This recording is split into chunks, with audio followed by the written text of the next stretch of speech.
Good morning everyone. कैसे दोस्तों आप लोग? सर एकदम बढ़िया, पक्का। बताओ बेटे बताओ, कैसे हैं आप सभी लोग? आयुष, पारस, उत्कर्ष, कैसे हैं बेटे आप सभी लोग? गुड सर, वेरी गुड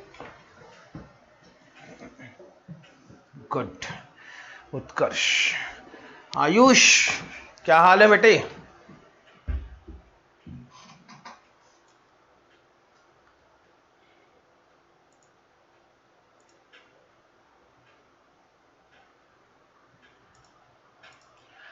चलिए बेटे, कल की क्लास हमने शुरू की थी। कल की क्लास में हमारा क्या डिस्कस हुआ था, क्योंकि बीच में कल इलेक्ट्रिसिटी डिस्कनेक्ट हो गई थी और इंटरनेट का इशू आ गया था, इसलिए क्लास मुझे बीच में रोकनी पड़ी थी। कल हमारा कहां तक डिस्कस हो गया था बेटे? हमने शायद क्वेश्चन नंबर 1 डिस्कस करना शुरू किया था।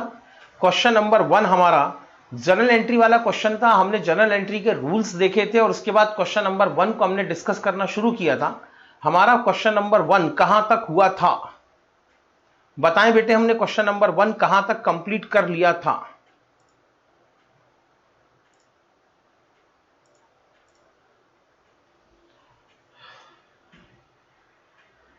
फर्स्ट पॉइंट, अच्छा सिर्फ हमारा फर्स्ट पॉइंट डिस्कस हुआ था। ठीक है, चलिए शुरू करेंगे बेटे। ये हमारा क्वेश्चन नंबर 1।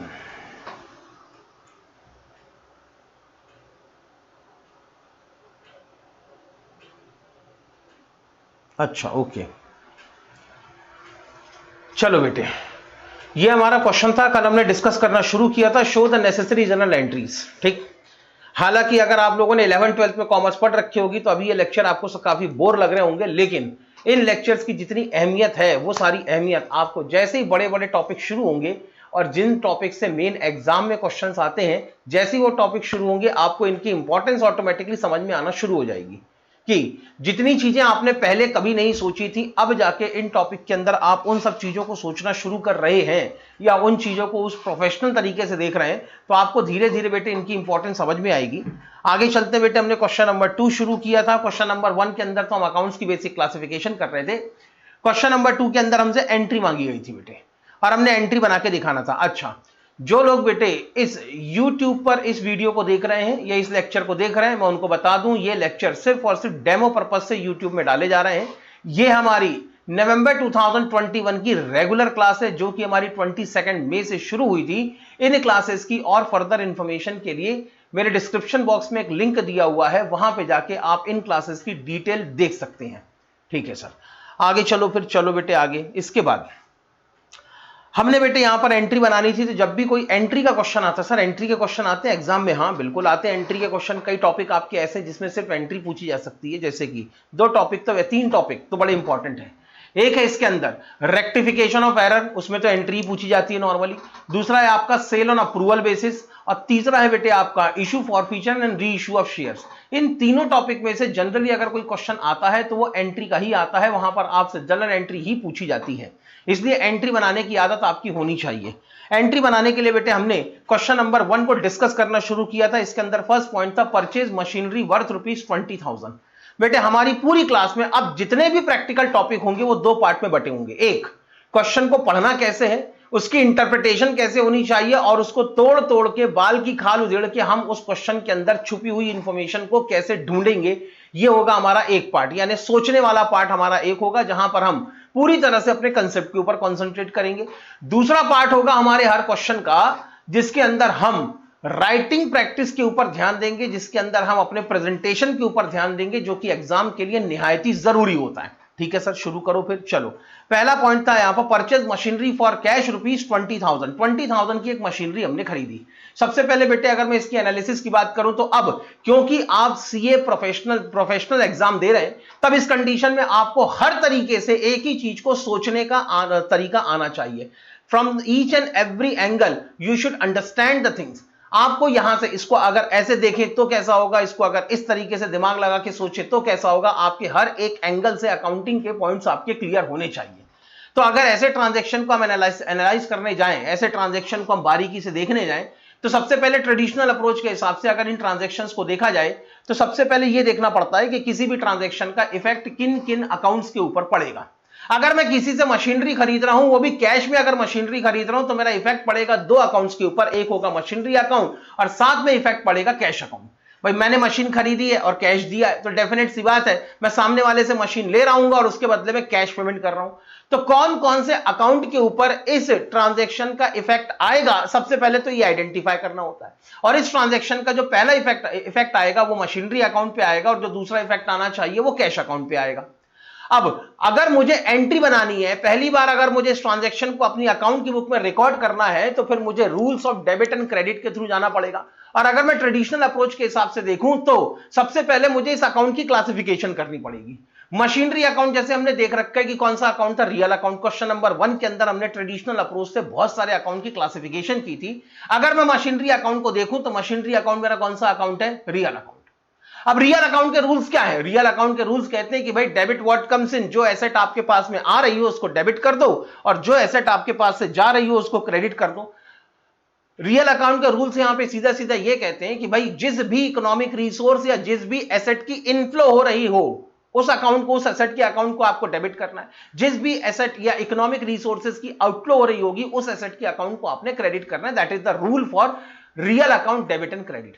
तो अगर मैं देखूं मशीनरी की बात करूं तो यहां पर हम मशीन खरीद रहे हैं, मशीनरी इज कमिंग इन, या मशीनरी की एसेट की यहां पर इनफ्लो हो रही है, इसलिए मशीनरी अकाउंट यहां पर डेबिट होना चाहिए। तो रूल्स फॉर एंट्री होगा machinery comes in and therefore it should be debited. Same चीज अगर मैं कैश अकाउंट के साथ अप्लाई करूं तो क्या होगा? भाई कैश अकाउंट भी हमारे लिए रियल अकाउंट है, but this time we are paying cash. हम मशीन वेंडर को कैश दे रहे हैं, कैश की एसेट की यहां पर आउटफ्लो हो रही है। और क्योंकि यहां पर कैश की एसेट की आउटफ्लो हो रही है, कैश गोज आउट, कैश यहां से जा रहा है, कैश की यहां पेमेंट हो रही है, इसलिए इसको कर देना चाहिए क्रेडिट। अगर मैं इसी ट्रांजैक्शन को अपनी मॉडर्न अप्रोच से क्लासिफाई करूं तो क्या होगा? मॉडर्न अप्रोच से क्लासिफाई करते समय भी सबसे पहले मुझे देखना पड़ेगा कि किसी भी एक ट्रांजैक्शन का किन किन अकाउंट्स के ऊपर इंपैक्ट पड़ता है, उसके बाद नेचर ऑफ अकाउंट क्या है और रूल्स फॉर एंट्री क्या होने चाहिए। यहां पर भी बेटे अगर फर्क पड़ेगा तो एक मशीनरी अकाउंट पे फर्क पड़ेगा, दूसरा फर्क पड़ेगा आपका कैश अकाउंट पे।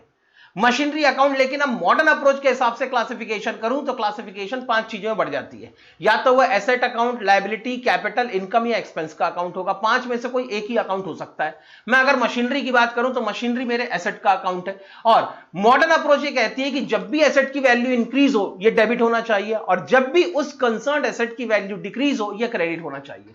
यहां पर हम मशीन खरीद रहे हैं तो मशीन एसेट की वैल्यू इंक्रीज हो रही है, हमारे पास जो मशीनें हैं उनकी वैल्यू बढ़ रही है, तो मशीन की एसेट की वैल्यू इंक्रीज हो रही है, इसलिए इसको डेबिट कर देना चाहिए। साथ में कैश जो हमारी एसेट है, कैश की एसेट यहां पर डिक्रीज हो रही है, तो जो एसेट डिक्रीज हो रही हो उसके अकाउंट को क्रेडिट कर देना चाहिए, तो कैश एसेट यहां पर डिक्रीज होगी। अल्टीमेटली अगर आप आउटकम देखेंगे तो आउटकम दोनों का एक जैसा ही आएगा। ट्रेडिशनल अप्रोच में भी आउटकम यही निकल के आया कि मशीनरी अकाउंट डेबिट होना चाहिए, कैश अकाउंट क्रेडिट होना चाहिए। मॉडर्न अप्रोच से भी आउटकम यही निकल के आया कि मशीनरी अकाउंट डेबिट होना चाहिए, कैश अकाउंट यहां पे क्रेडिट होना चाहिए। अब आउटकम दोनों का एक ही आएगा क्योंकि दोनों के जो रूल्स एंड रेगुलेशंस हैं वो लगभग एक ही तरफ आपको डायरेक्ट करते हैं, लगभग एक ही तरफ आपको वो लेके जाते हैं। हाँ, लेकिन दो अलग अलग एंगल से यहां पर हमें सोचने पे मजबूर किया जाता है। मजबूर इसलिए किया जाता है कि भाई पहले हम ट्रेडिशनल अप्रोच से काम करें, कहीं ऐसा लगता है कि कोई डाउट आ रहा है, कोई कंफ्यूजन आ रहा है, बात ठीक तरीके से समझ में नहीं आ रही है, तो फिर उसको ट्रेडिशनल अप्रोच से इंटरप्रेट करने के बजाय फिर उसको मॉडर्न अप्रोच से इंटरप्रेट करना शुरू कर दें तो बात और अच्छे से आपको क्लियर हो जाएगी। ठीक है सर, अब बात आती है सर एंट्री बनाने की। ठीक है, ये लो, ये एंट्री का फॉर्मेट बनाया था, ये था हमारा पहला transaction, purchase machinery for cash ₹20,000। हमने अभी अभी डिसाइड किया कि सर एंट्री बनाने के लिए, एंट्री लिखने के लिए मशीनरी अकाउंट हमने डेबिट करना है और कैश अकाउंट हमने क्रेडिट करना है। ट्रांजैक्शन होगा जुलाई 1 को, तो डेट के कॉलम में लिखेंगे बेटे जुलाई 1। यहां पे सबसे पहले हम डेबिट करेंगे machinery account. Machinery account debit हो जाएगा, पहले हमेशा डेबिट लिखा जाएगा, बाद में हमेशा क्रेडिट लिखा जाएगा। मशीनरी अकाउंट डेबिट होगा और उसके साथ में कैश अकाउंट यहां पे क्रेडिट हो जाएगा। अब एक्चुअली जो ट्रांजैक्शन हुआ इसकी छोटी सी एक समरी लिख दी जाती है इसके नीचे, ताकि जब कभी आप अपनी अकाउंट की बुक्स के पेजेस को पलटा के देखें तो आपको पता चल जाए कि ये एंट्री किस ट्रांजैक्शन के लिए बनाई गई थी। तो ये जो समरी ऑफ ट्रांजैक्शन हर एक एंट्री, जनरल एंट्री के नीचे लिखी जाती है, इसको कहते हैं बेटे हम लोग नरेशन। तो इस तरीके से जब भी कोई ट्रांजैक्शन होगा पहली बार आपकी अकाउंट की बुक में रिकॉर्ड होगा और इस रिकॉर्डेड ट्रांजैक्शन को हम लोग कहते हैं जर्नल एंट्री। ये जो पूरी की पूरी प्रोसेस थी एंट्री बनाने की, एंट्री लिखने की, that is known as journalising. जिस बुक में आपने इस एंट्री को लिखा है वो है बेटे आपका जर्नल। जर्नल बुक है, जर्नलाइजिंग प्रोसेस है और उस प्रोसेस का जो आउटकम है वो आपकी जर्नल एंट्री जो आपको यहां पर दिख रही है। ठीक है, आओ अगले ट्रांजैक्शन की तरफ चलते हैं। अगला ट्रांजैक्शन है परचेज्ड फर्नीचर फॉर ₹60,000। अब बेटे इस बार आपने 60,000 का फर्नीचर खरीदा, किन दो अकाउंट के ऊपर इसका इंपैक्ट पड़ेगा बताओ बेटे। आपने बेटे पिछली बार मशीनरी खरीदी थी तो दो अकाउंट थे, एक तो परचेज तो मशीनरी अकाउंट और दूसरा था कैश अकाउंट। इस बार बेटे आपने फर्नीचर खरीदा है, कौन कौन से दो अकाउंट के ऊपर इसका इंपैक्ट पड़ना चाहिए? सर इसका इंपैक्ट दो अकाउंट के ऊपर पड़ेगा, एक होगा फर्नीचर अकाउंट और क्योंकि इस बार भी आपने कैश में फर्नीचर खरीदा होगा तो इसका इंपैक्ट पड़ेगा कैश अकाउंट पे। फर्नीचर की कैटेगरी क्या होगी, फिर वही काम करेंगे। एनालिसिस जर्नल एंट्री के लिए हर बार ऐसी ही होगी। पहली बार परचेस अकाउंट क्या है आपके लिए, रियल फर्नीचर अकाउंट आपके लिए क्या है, रियल अकाउंट। अगर मैं फर्नीचर खरीद रहा हूं, furniture is coming in, there is inflow of furniture, if the furniture is coming in it should be debited. और इसी के साथ बेटे cash is going out and if the cash is going out it should be credited. Cash की asset आपकी जा रही है, there is an outflow of the cash asset. तो अगर मैं इसको एनालाइज करके देखूं तो इस ट्रांजैक्शन को रिकॉर्ड करने के लिए फर्नीचर अकाउंट डेबिट होना चाहिए एंड कैश अकाउंट क्रेडिट होना चाहिए। अगर मैं मॉडर्न अप्रोच के हिसाब से चलूं तो मॉडर्न अप्रोच में भी एक तो फर्नीचर अकाउंट के ऊपर इसका इफेक्ट पड़ेगा, दूसरा कैश अकाउंट के ऊपर इसका इफेक्ट पड़ेगा। लेकिन मॉडर्न अप्रोच के हिसाब से हम पर्सनल रियल नॉमिनल अकाउंट नहीं देखते। मॉडर्न अप्रोच के हिसाब से हम एसेट, लायबिलिटी, कैपिटल, इनकम और एक्सपेंस का अकाउंट देखते हैं। तो फर्नीचर आपके लिए एक एसेट का अकाउंट है और अब देखना यह है कि आपकी फर्नीचर की एसेट इंक्रीज हो रही है कि डिक्रीज। तो अगर मैंने फर्नीचर खरीदा है तो खरीदा हुआ फर्नीचर मेरी फर्नीचर की एसेट को इंक्रीज करेगा, फर्नीचर की एसेट इंक्रीज होगी इसलिए इसको डेबिट करना चाहिए। फर्नीचर खरीदने के लिए मैंने कैश पे किया है, कैश दिया है, तो ये यहां पर बेटे कैश मेरी एसेट है और यहां पर भी कैश की एसेट डिक्रीज होगी तो इसको मुझे क्रेडिट कर देना चाहिए। तो फाइनली अब जब मैं इसकी एंट्री बनाऊंगा जर्नल के अंदर, जब मैं इसकी एंट्री लिखूंगा तो इस ट्रांजैक्शन की एंट्री मुझे क्या लिख देनी चाहिए। यह ट्रांजैक्शन भी जुलाई 1 को हुआ था, पहले डेट लिखेंगे। फिर यहां पर हमने फर्नीचर खरीदा था, एनालिसिस करते समय डिसाइड किया कि फर्नीचर अकाउंट यहां पर डेबिट होना चाहिए, मैंने फर्नीचर अकाउंट को डेबिट कर दिया। ट्रांजैक्शन की मॉनेटरी वैल्यू क्या थी, ट्रांजैक्शन कितने रुपए का था, सर ट्रांजैक्शन था 60,000 रुपीज का। इसका मतलब फर्नीचर अकाउंट डेबिट होना चाहिए बाय ₹60,000 और कैश अकाउंट यहां पर क्रेडिट होना चाहिए बाय ₹60,000। फिर यहां पे एक समरी लिखेंगे, being furniture purchased for cash. हमने बेटे यहां पर कैश में फर्नीचर खरीदा है। ये हो गई बेटे आपके सेकंड ट्रांजैक्शन की एंट्री। आगे चलते हैं थर्ड ट्रांजैक्शन। थर्ड ट्रांजैक्शन कहता है परचेज फाइलिंग कैबिनेट फॉर ₹15,000। हमने बेटे ऑफिस के अंदर बहुत सारी फाइलें होती हैं, उसको सलीके से रखने के लिए कोई फाइलिंग कैबिनेट खरीदा होगा। जब इसकी बेटे मैंने अपनी एनालिसिस करनी है ट्रेडिशनल अप्रोच के हिसाब से देखा जाए तो दो एसेट के ऊपर इसका फर्क पड़ेगा। एक तो फाइलिंग कैबिनेट, या तो आप चाहो तो फर्नीचर अकाउंट भी लिख सकते हो। This will affect either your furniture account. अब यहां पे आप दोनों में से जो भी नाम चूज करोगे दोनों सही है, मैंने फाइलिंग कैबिनेट लिख रखा है। एक तो आपके फाइलिंग कैबिनेट की एसेट पे फर्क पड़ेगा और दूसरा आपने क्योंकि कैश में खरीदा है इसलिए कैश के ऊपर इसका इंपैक्ट आना चाहिए। फाइलिंग कैबिनेट क्या है, सर फाइलिंग कैबिनेट हमारे रियल अकाउंट है, ये भी हमारी एसेट है, रियल अकाउंट के अंदर आना चाहिए। और फाइलिंग कैबिनेट की एसेट आपकी इंक्रीज हो रही है, asset is coming in, therefore it should be debited. तो फाइलिंग कैबिनेट की एसेट आपकी फाइलिंग कैबिनेट नाम से एसेट का इनफ्लो हो रहा है इसलिए इसको डेबिट होना चाहिए। कैश अकाउंट भी आपका रियल अकाउंट है, at this time cash is going out, cash आपके पास से जा रहा है इसलिए इसको यहां पर पेमेंट हो रही है इसलिए इसको यहां पर क्रेडिट कर देना चाहिए। अगर मैं इसी को मॉडर्न अप्रोच के हिसाब से सोचना शुरू करूं तो सबसे पहले आता है बेटे फाइलिंग कैबिनेट। फाइलिंग कैबिनेट बेटे आपकी क्या है, एसेट है। और अगर फाइलिंग कैबिनेट आपकी एसेट है और यहां पर अगर आप फाइलिंग कैबिनेट खरीदते हैं तो यहां पर फाइलिंग कैबिनेट या फर्नीचर की एसेट आपकी इंक्रीज होगी और क्योंकि फर्नीचर की एसेट आपकी इंक्रीज होगी इसलिए इसको डेबिट कर देना चाहिए। इन द सेम मैनर यहां पर आप कैश में पेमेंट करते हैं, कैश की एसेट आपकी डिक्रीज होगी और कैश की एसेट डिक्रीज होगी इसलिए इसको यहां पर क्रेडिट कर देना चाहिए। इसी को अगर मैं एंट्री के फॉर्म में लिखूं तो एंट्री बनेगी बेटे यहां पर सबसे पहले तो आपको लिखनी पड़ेगी date of transaction. Date of transaction है जुलाई 2। उसके बाद फाइलिंग कैबिनेट अकाउंट आपको डेबिट कर देना चाहिए by ₹15,000 as well as cash account credit करना पड़ेगा बाय ₹15,000। अब लिखनी है बेटे समरी, तो समरी में लिखेंगे being filing cabinet purchased for cash. ठीक है sir. Next transaction sold old machinery for cash ₹2000। अब बेटे इस बार हमने मशीनरी खरीदी नहीं है, इस बार हमने मशीनरी बेची है।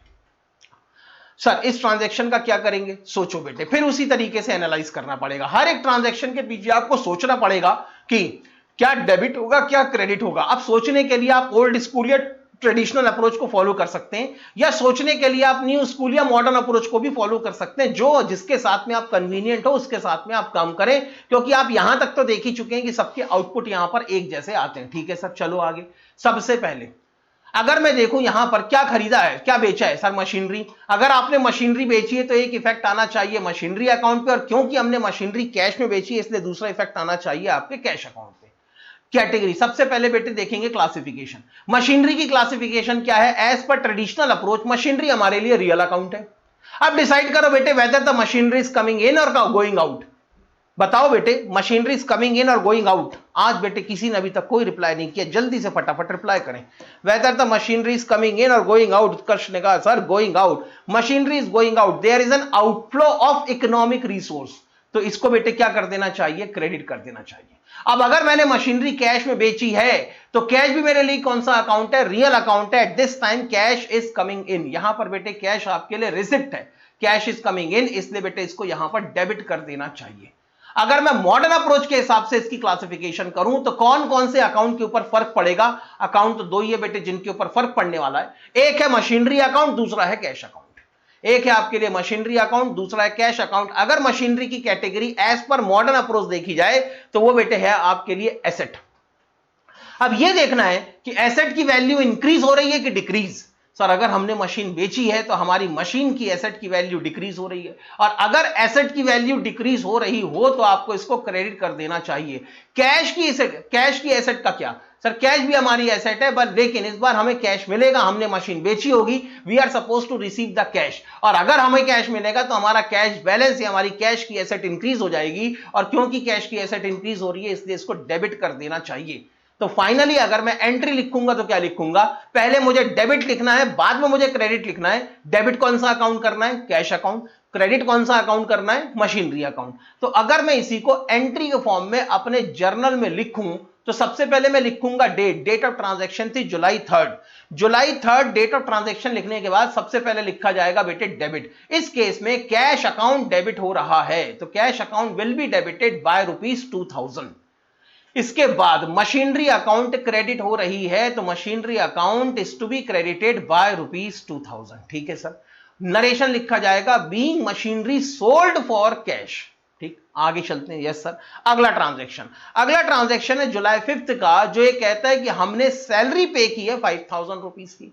अब अगर हमने 5000 की सैलरी पे की है तो सबसे पहले इस ट्रांजैक्शन को भी एनालाइज करके देखते हैं कौन कौन से अकाउंट के ऊपर इसका फर्क पड़ेगा। अगर मैं किसी को सैलरी पे करूं तो डेफिनेट सी बात है मैं उसको कैश दे रहा हूं, और अगर कैश दे रहा हूं तो एक इफेक्ट तो कैश अकाउंट पे पड़ जाएगा। और उसके बाद क्योंकि मैंने एम्प्लॉय से सर्विसेज लिए, बेनिफिट लिया है, उन बेनिफिट या सर्विसेज के बदले में मैं सैलरी पे कर रहा हूं तो सैलरी आपके लिए एक एक्सपेंस है, तो सेकंड इफेक्ट पड़ना चाहिए आपका सैलरी अकाउंट पे।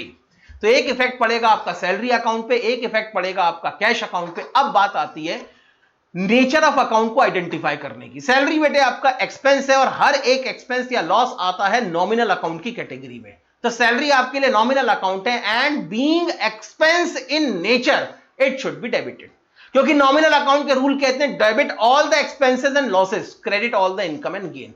तो सैलरी क्योंकि आपके लिए एक्सपेंस है इसलिए इसको डेबिट कर देना चाहिए। अगर मैं कैश की कैटेगरी देखूं तो कैश आपके लिए रियल अकाउंट है, and this time cash is going out, and since the cash is going out therefore it should be credited। जब भी आप किसी को पेमेंट करेंगे at that time cash will go out, and whenever the cash is going out it should be credited।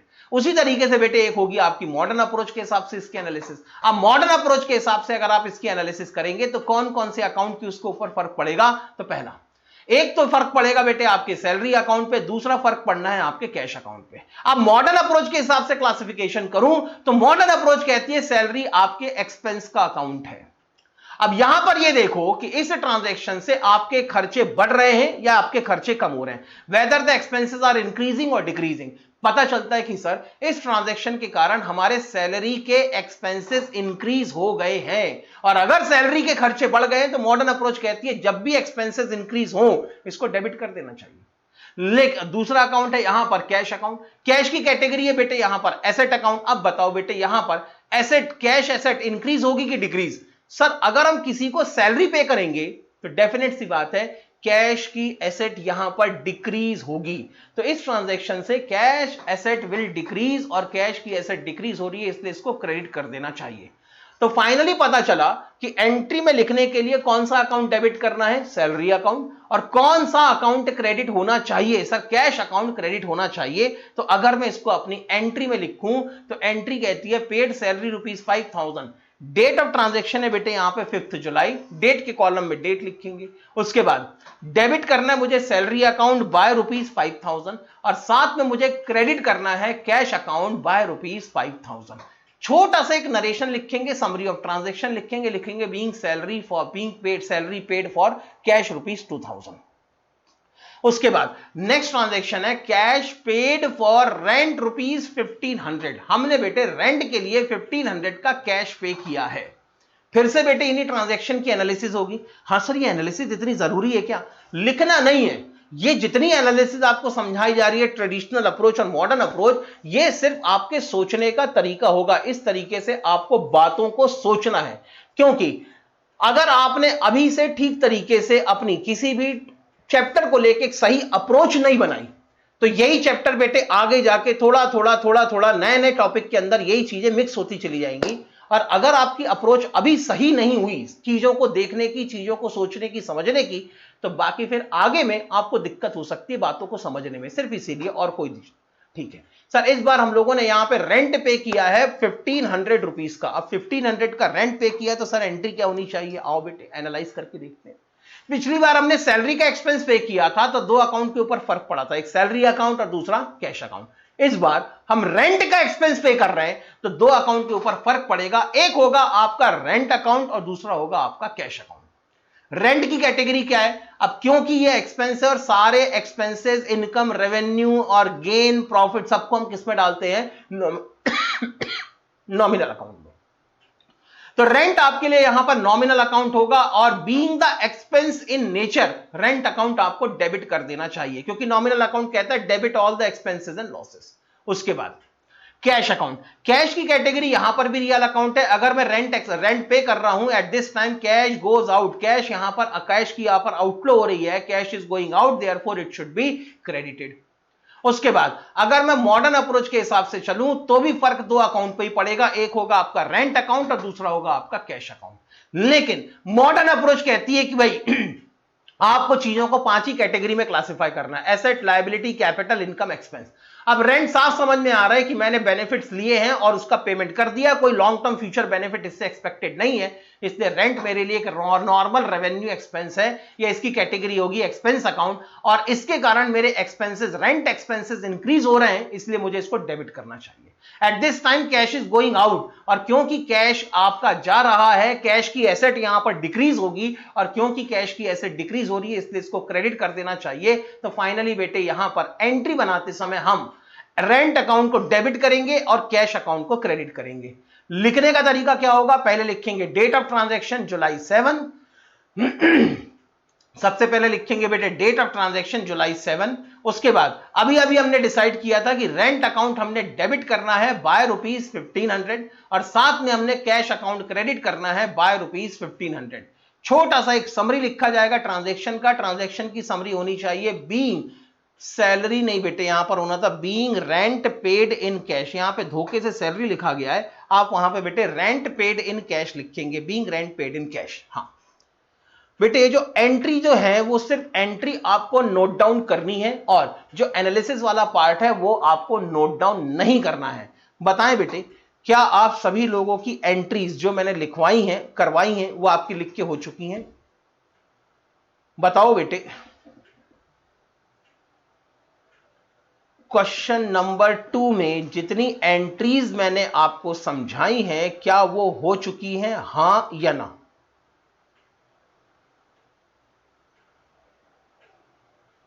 Yes sir, ठीक है, चलते हैं आगे।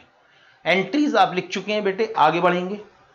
अगले क्वेश्चन की तरफ चलेंगे। सर अगले क्वेश्चन में यहां पर भी बेटे एंट्रीज करनी है। 2-3 दिन तक हम अपनी एंट्रीज के ऊपर ही अच्छी प्रैक्टिस करेंगे, क्योंकि अगर एंट्री के ऊपर आपकी कमांड बहुत अच्छी है तो आगे के चैप्टर में आपको इनसे बहुत ज्यादा हेल्प मिलने वाली है, क्योंकि आगे के जो चैप्टर है मोटे मोटे तौर पर इसी पे बेस्ड है। ठीक है सर। अगला यहां पे टॉपिक है show the necessary general entries. अगला क्वेश्चन कहता है कि यहां पर भी आपको एंट्री बना के दिखानी है। कुछ ट्रांजैक्शन दिए हुए जुलाई 8, 9, 10, 13, 14, 15 के कुछ यहां पर इंपॉर्टेंट ट्रांजैक्शन दिए हुए। ठीक है सर, चलते हैं आगे। ठीक है, एक एक ट्रांजैक्शन को लेंगे, एक एक ट्रांजैक्शन की एंट्री बनाएंगे और आगे बढ़ेंगे। यह है बेटे हमारा जनरल एंट्री का फॉर्मेट। पहले आपको कभी भी जनरल एंट्री का कोई भी क्वेश्चन आए, सबसे पहले आप एंट्री का फॉर्मेट बना लें। पहला ट्रांजैक्शन है बेटे यहां पर paid electricity and telephone bill ₹4000। फिर से यहां पर हमें ट्रांजैक्शन को एनालाइज करना पड़ेगा। पहले चेक करना पड़ेगा कौन कौन से अकाउंट के ऊपर इसका फर्क पड़ना चाहिए, कौन कौन से ऐसे वो अकाउंट हैं जिनके ऊपर इसका इंपैक्ट आएगा। तो इसका इंपैक्ट आएगा पहला तो इलेक्ट्रिसिटी एंड टेलीफोन एक्सपेंसेस के अकाउंट पे, दूसरा इंपैक्ट आएगा इसके ऊपर कैश अकाउंट पे, क्योंकि क्वेश्चन में साफ लिखा हुआ है पेड। पेड का मतलब है कि हमने कैश पे किया है। ओके, तो हमने यहां पर क्योंकि कैश पे किया इसलिए इसका सेकंड इफेक्ट आना चाहिए आपके कैश अकाउंट पे। आगे बढ़ते हैं। यस सर, आगे बढ़ो। चलो फिर आगे आगे अगर मैं बढ़ूं तो बेटे सबसे पहले टेलीफोन एंड इलेक्ट्रिसिटी एक्सपेंसेस, इसकी एज पर ट्रेडिशनल अप्रोच, क्योंकि ये एक्सपेंस है तो कैटेगरी होगी नॉमिनल अकाउंट। और नॉमिनल अकाउंट कहता है debit all expenses and losses, और being the expense in nature this account is to be debited. तो इस अकाउंट को आपने डेबिट करना पड़ेगा। अगर मैं कैश की बात करूं तो कैश हमारे लिए रियल अकाउंट है and this time cash is going out, and if the cash is going out it should be credited. तो अगर मुझे एंट्री लिखनी हो तो एंट्री लिखते समय मैं अपने electricity and telephone expenses account को डेबिट करूंगा और कैश अकाउंट को क्रेडिट करूंगा। इसी को अगर बेटे मॉडर्न अप्रोच से देखना हो तो आपके लिए दो अलग अलग अकाउंट हैं, एक है electricity and telephone expenses account और दूसरा है आपके लिए cash account. Electricity and telephone expenses account की कैटेगरी मॉडर्न अप्रोच के हिसाब से नॉमिनल अकाउंट नहीं होगी। मॉडर्न अप्रोच के हिसाब से कहते हैं सीधे सीधे भाई ये आपका एक्सपेंस है। यहां पर आपने जो भी इलेक्ट्रिसिटी एंड टेलीफोन एक्सपेंसेस पे किए वो आपको शॉर्ट टर्म बेनिफिट देने वाले थे, शॉर्ट टर्म बेनिफिट आपने ले लिया, बात खत्म। It is not the expenditure of the capital nature, इसलिए सीधे सीधे ये आपकी एक्सपेंस की कैटेगरी में आएगा। और इलेक्ट्रिसिटी एंड टेलीफोन एक्सपेंसेस के यहां पर एक्सपेंसेस इंक्रीज हो रहे हैं और क्योंकि एक्सपेंसेस इंक्रीज हो रहे हैं इसलिए इसको डेबिट कर देना चाहिए। कैश की कैटेगरी होगी बेटे यहां पे रियल अकाउंट, और क्योंकि यहां पर आपने पेमेंट किया इससे आपकी कैश की एसेट कम होगी, डिक्रीज होगी, इसलिए इसको क्रेडिट हो जाना चाहिए। Cash account will be credited. ठीक है सर, चलो इतनी बातें बेटे अभी तक मैंने जो कही है वो आपको समझ में आई है। सर ये बात तो हम 11th में ही समझ चुके थे, आप तो बेकार में हमको समझा रहे हो सर, आपको क्या लगता है ये हमने पढ़ नहीं रखा, हमने डिटेल में पढ़ रखा है। ओके, बोलो ना बेटे यस और नो क्या है। अरे इतनी बातें जो समझाई वो समझ में आया, बोलो बेटे। उत्कर्ष ने कहा यस सर। पारस क्या हाल है बेटे, कहां हो। पारस ने भी कहा यस सर। चलो बेटे ठीक है, अगर एंट्रीज आपको समझ में आ रही हैं आगे चलते हैं। फिर इस एंट्री को बेटे हमने अकाउंट की बुक में रिकॉर्ड करना है। सबसे पहले मैंने डेबिट रिकॉर्ड करना है। डेबिट रिकॉर्ड करने के लिए पहले डेट ऑफ ट्रांजैक्शन जुलाई 8, फिर डेबिट रिकॉर्ड करेंगे electricity and telephone expenses account will be debited by ₹4000 and cash account will be credited bye ₹4000। Narration होगा बेटे being electricity and telephone expenses paid for cash. Second transaction है बेटे यहां पर paid repair expenses ₹500। यहां पर भी अगर मैं ट्रेडिशनल अप्रोच के हिसाब से इसकी क्लासिफिकेशन करूं तो दो अकाउंट के ऊपर फर्क पड़ेगा। एक होगा इसके अंदर repair account, repair expenses account, और दूसरा होगा इसके अंदर कैश अकाउंट। रिपेयर एक्सपेंसेस आपके एक्सपेंसेस है इसलिए इसकी कैटेगरी होनी चाहिए nominal account and being expense in nature this account is to be debited. दूसरा अकाउंट है आपका कैश अकाउंट। कैश अकाउंट की कैटेगरी है यहां पर real account, this time you are paying cash, cash is going out and since the cash is going out it should be credited. अगर modern approach के हिसाब से देखें तो दो अकाउंट के ऊपर इसका फर्क पड़ेगा। दो अकाउंट है, पहले तो एक तो रिपेयर अकाउंट और दूसरा होगा आपका कैश अकाउंट। रिपेयर आपके लिए एक्सपेंस है और मॉडर्न अप्रोच कहती है कि अगर एक्सपेंस इंक्रीज हो रहे हो तो आपको इसको डेबिट कर देना चाहिए। लेकिन अगर कैश आपकी एसेट है और अगर एसेट डिक्रीज हो तो इसको क्रेडिट कर देना चाहिए। यहां पर कैश की एसेट डिक्रीज होगी इसलिए इसको क्रेडिट कर देना चाहिए। एंट्री लिखते समय मुझे क्या करना है सर, रिपेयर एक्सपेंसेस अकाउंट को डेबिट करना है और कैश अकाउंट को क्रेडिट करना है। एंट्री लिखने के लिए सबसे पहले डालो डेट जुलाई 9। एंट्री होगी बेटे यहां पर repair account debited by ₹4000 sorry 500 repair कितने के थे 500, हाँ repair account is to be debited by ₹500 and cash account is to be credited by ₹500। Transaction की समरी लिखेंगे being repair expenses paid in cash. आगे चलते हैं, ठीक है सर आगे बढ़ो। अगली ट्रांजैक्शन, नेक्स्ट ट्रांजैक्शन है paid for advertisement, paid for advertising. Traditional approach के हिसाब से अगर मुझे क्लासिफिकेशन करना है तो पहले मुझे ढूंढना पड़ेगा इसका इफेक्ट किन किन दो अकाउंट्स के ऊपर आएगा। इस बार मैंने एडवर्टीजमेंट एक्सपेंसेस पे किए हैं, इसलिए एक इफेक्ट आना चाहिए एडवर्टीजमेंट एक्सपेंसेस पे, दूसरा इफेक्ट आएगा आपके कैश अकाउंट पे। एडवर्टीजमेंट एक्सपेंसेस की कैटेगरी होगी nominal account and being expense in nature, ये हमारा खर्चा है इसलिए हम इसको डेबिट करेंगे। कैश की कैटेगरी होगी बेटे यहां पे real account, this time cash is going out, हम पेमेंट कर रहे हैं, कैश दे रहे हैं, cash is going out, therefore it should be credited. अगर मॉडर्न अप्रोच के हिसाब से चलूं तो इसके हिसाब से भी इफेक्ट पड़ेगा दो अकाउंट पे, एक एडवर्टीजमेंट एक्सपेंसेस होंगे, दूसरे आपके कैश अकाउंट होंगे। एडवर्टीजमेंट एक्सपेंसेस की कैटेगरी एज पर मॉडर्न अप्रोच एक्सपेंस अकाउंट की होगी, और क्योंकि ये एक्सपेंस है इससे आपके एडवर्टीजमेंट एक्सपेंसेस इंक्रीज हो रहे हैं इसलिए इसको डेबिट कर देना चाहिए। कैश, कैश आपका एसेट है और यहां पे जब आप पेमेंट करते हैं तो आपकी कैश की एसेट डिक्रीज हो जाती है और कैश की एसेट डिक्रीज हो रही है इसलिए इसको आपको क्रेडिट करना पड़ेगा। तो फाइनली जब इस ट्रांजैक्शन की मैं जर्नल एंट्री करूंगा उस समय मुझे एडवर्टीजमेंट एक्सपेंस अकाउंट को डेबिट करना चाहिए और कैश अकाउंट को क्रेडिट करना चाहिए। ये लो बेटे, सबसे पहले लिखेंगे बेटे डेट जुलाई 10, जुलाई 10 की डेट लिखने के बाद, अच्छा 8 ही चल रहा है क्या सब में, सॉरी बेटे डेट के अंदर कुछ चेंजेस होने तो नहीं हो पाए हैं, आप अपने हिसाब से डेट के अंदर चेंजेस कर लेंगे।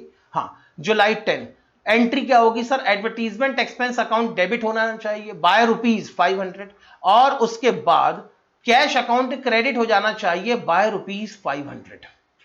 छोटा सा नरेशन लिखेंगे being advertisement expenses paid for cash.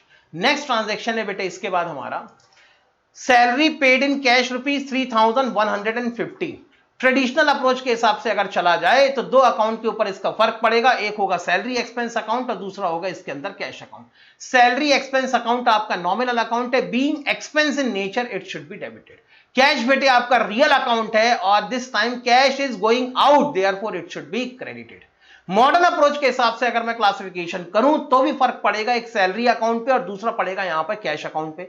Salary account यहां पर एक्सपेंस का अकाउंट है and due to this transaction आपके सैलरी के एक्सपेंसेस इंक्रीज हो रहे हैं इसलिए इसको आपको डेबिट कर देना चाहिए। यहां पर आपकी कैश की एसेट, कैश आपका एसेट का अकाउंट है, कैश की एसेट आपकी डिक्रीज हो रही है इसलिए इसको क्रेडिट कर देना चाहिए। तो जब एंट्री लिखी जाएगी पहले मुझे डेबिट लिखना है और डेबिट कौन सा अकाउंट होगा बेटे, यहां पर सैलरी एक्सपेंस अकाउंट डेबिट होना चाहिए। ट्रांजैक्शन है बेटे जुलाई 13 का, डेट आप लोग ठीक कर लें। सैलरी एक्सपेंस अकाउंट यहां पर डेबिट होना चाहिए बाय ₹3,150 एंड कैश अकाउंट यहां पे क्रेडिट हो जाना चाहिए बाय ₹3,150। आगे चलते बेटे नेक्स्ट ट्रांजैक्शन। हाँ सर अगली ट्रांजैक्शन बताओ। अगली ट्रांजैक्शन है बेटे यहां पर पेड वेजेस ₹2,000। अब वेजेस जो आपने अपने मजदूरों से काम करवाया है फैक्ट्रियों में, प्रोडक्शन करते समय, साफ सफाई में, रिपेयर में, मेंटेनेंस में, तो आपने अपने जो ब्लू कॉलर्ड एम्प्लॉइज को सैलरी पे की है ना उसको कहते हैं हम वेजेस। तो यहां पर बेटे हमने वेजेस पे की है। ट्रेडिशनल अप्रोच के हिसाब से अगर मैं काम करूं तो इसका फर्क दो चीजों पे पड़ना चाहिए, एक तो वेजेस अकाउंट पे इसका फर्क पड़ेगा, एक वेजेस अकाउंट पे, और इसका दूसरा फर्क पड़ेगा बेटे यहां पर कैश अकाउंट पे। अगर वेजेस की मैं बात करूं तो being expense in nature it comes under the category of nominal account and being expense in nature it should be debited. तो वेजेस अकाउंट मेरी डेबिट होनी चाहिए। कैश की कैटेगरी बेटे यहां पर रियल अकाउंट है, cash is going out, therefore it should be credited. अगर मॉडर्न अप्रोच के हिसाब से चलूं तो मॉडर्न अप्रोच क्लासिफिकेशन में कहती है कि भाई वेजेस आपका एक्सपेंस है and due to this transaction आपके वेजेस के खर्चे बढ़ जाएंगे, wages expenses will increase, therefore it should be debited. लेकिन अगर कैश की बात करूं तो एज पर मॉडर्न अप्रोच कैश हमारे लिए एसेट का अकाउंट है या कैश हमारे लिए एसेट है और इससे हमारी कैश की एसेट डिक्रीज होगी, कम होगी, इसलिए इसको क्रेडिट कर देना चाहिए। तो जब मुझे एंट्री लिखनी हो तब मैं वेजेस एक्सपेंसेस अकाउंट को डेबिट करूंगा और कैश अकाउंट को क्रेडिट करूंगा। पहले लिखेंगे बेटे डेट जुलाई 14, एंट्री होनी चाहिए wages expenses account is to be debited by ₹2,000 and cash account is to be credited by ₹2,000। इसकी एक छोटी सी समरी लिखेंगे being wages paid in cash. ठीक है सर आगे चलते हैं नेक्स्ट ट्रांजैक्शन। नेक्स्ट ट्रांजैक्शन है डिविडेंड रिसीव्ड ₹500 थ्रू चेक। हमको किसी बेटे कंपनी से कोई डिविडेंड मिला होगा। सर ये डिविडेंड क्यों मिलता है? बेटे मेरे पास बहुत पैसा है। अब अगर मेरे पास बहुत पैसा है तो मैं इसी पैसे को कहीं ना कहीं मार्केट की सिक्योरिटी में जाके इन्वेस्ट करूंगा। मैंने किसी कंपनी के शेयर खरीद लिए। फॉर एग्जांपल बेटे अगर मैं आपको रियल टाइम एग्जांपल दूं तो मैंने बेटे आईटीसी कंपनी के लगभग 112 या 115 शेयर खरीदे। That is the real time example, मैं रियल अपनी कंडीशन बता रहा हूं। मैंने आईटीसी कंपनी के लगभग 110 112 शेयर खरीद रखे हैं। थोड़े थोड़े करके खरीदे, कभी 2, कभी 4, कभी 3, कभी 5, कभी 10, ऐसे थोड़े थोड़े करके खरीदे। लगभग 112 113 शेयर अभी आईटीसी कंपनी के मेरे पास में है। अक्सर बेटे मैं कभी यूट्यूब में, कभी यहां कभी वहां जब एक्सपर्ट्स के एनालिसिस देखता हूं तो अक्सर उनका कहना यह होता है कि यार आईटीसी कंपनी के अंदर अगर पैसा लगाओ तो इन्वेस्टर को ऐसा लगता है कि वो फंस गया। लेकिन बेटे सोचो, अभी अभी आईटीसी कंपनी ने 5.75 रुपीस पर शेयर का डिविडेंड डिक्लेयर किया है। अब मेरे पास कितने शेयर है आईटीसी के? मेरे पास आईटीसी के 112 शेयर है। अगर कंपनी ने बेटे मुझे 5.75 रुपीस पर शेयर के हिसाब से डिविडेंड दिया, ठीक, 112 इंटू 5.75 रुपीस पर शेयर के हिसाब से डिविडेंड दिया तो 644 रुपीस का तो मुझे सिर्फ डिविडेंड ही मिलेगा। तो क्या हुआ, मैंने बेटे स्टॉक मार्केट में जाके आईटीसी कंपनी के इक्विटी शेयर खरीदे, तो ये हो गया मेरा इन्वेस्टमेंट। अब आईटीसी कंपनी ने मेरे पैसों को अपनी बिजनेस एक्टिविटी के अंदर इन्वेस्ट किया, उससे जो प्रॉफिट कमाया उसी प्रॉफिट का कुछ हिस्सा मुझे डिविडेंड के नाम पे दिया। तो मुझे कितना डिविडेंड मिलने वाला है? मुझे 644 रुपीस का डिविडेंड मिलने वाला है। तो सर लेकिन 112 शेयर में सिर्फ इतना सा डिविडेंड। बेटे 112 शेयर ऐसा नहीं है कि मैंने आज और कल खरीदे।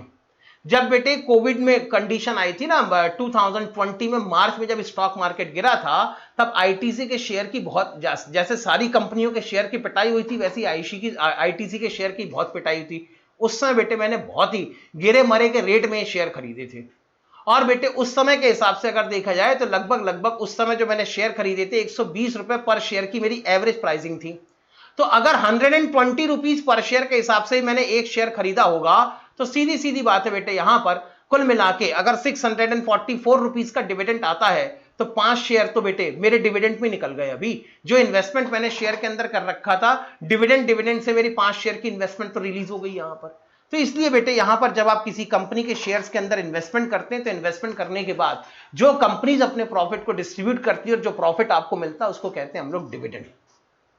तो अगर यहां पर किसी भी बिजनेसमैन को, किसी भी प्रोप्राइटर को अगर डिविडेंड मिल रहा है तो उसके लिए सर एंट्री बनाते समय कैसे सोचेंगे? अगर किसी भी प्रोप्राइटर को, बिजनेसमैन को डिविडेंड मिल रहा है तो ये दो चीजों के ऊपर इफेक्ट डालेगा, दो अकाउंट के ऊपर इफेक्ट डालेगा। किस किस के ऊपर?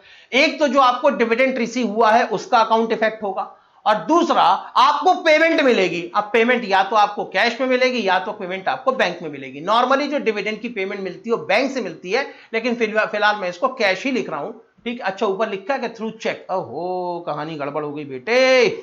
चलो इसको अपना साथ साथ में ठीक करते चलेंगे। सबसे पहले डिविडेंड रिसीव्ड। डिविडेंड रिसीव्ड क्या होना चाहिए बेटे? मैंने इन्वेस्टमेंट खरीदे थे, ये थे बेटे आईटीसी कंपनी के शेयर। मैंने बेटे ये इन्वेस्टमेंट खरीदे थे और इन्वेस्टमेंट के बदले में मुझे डिविडेंड की इनकम आई है। तो बेटे इन्वेस्टमेंट के बदले में जो भी आपको इन्वेस्टमेंट का बेनिफिट मिलेगा वो होगी आपके लिए इनकम, और क्योंकि इनकम है तो इसकी कैटेगरी होनी चाहिए nominal account. And being revenue in nature, being income in nature, it should be credited. तो जो डिविडेंड मुझे मिला है, डिविडेंड क्योंकि रेवेन्यू आइटम है, ये मेरे लिए इन्वेस्टमेंट की इनकम है, इसलिए मुझे इसको क्रेडिट करना चाहिए। दूसरा, यहां पे कैश नहीं होना था, यहां पे होना चाहिए था बेटे बैंक अकाउंट। सॉरी रुको,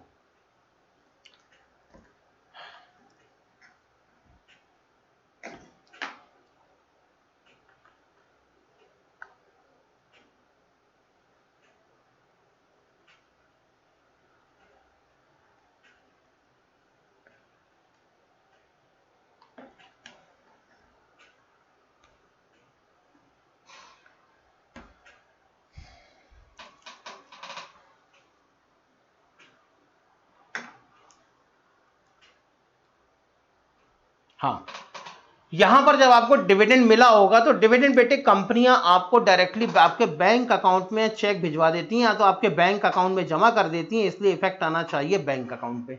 अब बैंक अकाउंट की कैटेगरी क्या है बेटे? बैंक अकाउंट की कैटेगरी है यहां पे पर्सनल अकाउंट। अब बताओ बेटे, पर्सनल अकाउंट कहता है कि अगर पार्टी रिसीवर हो तो उसे डेबिट कर देना चाहिए, पार्टी अगर गिवर हो तो उसे क्रेडिट कर देना चाहिए। अब बैंक वाले क्या है? सर बैंक वाले हैं यहां पर रिसीवर। अगर हमें चेक मिला है तो हम अपने बैंक में जाके चेक को डिपॉजिट करेंगे। कैश कम्स इन तो नहीं होना चाहिए।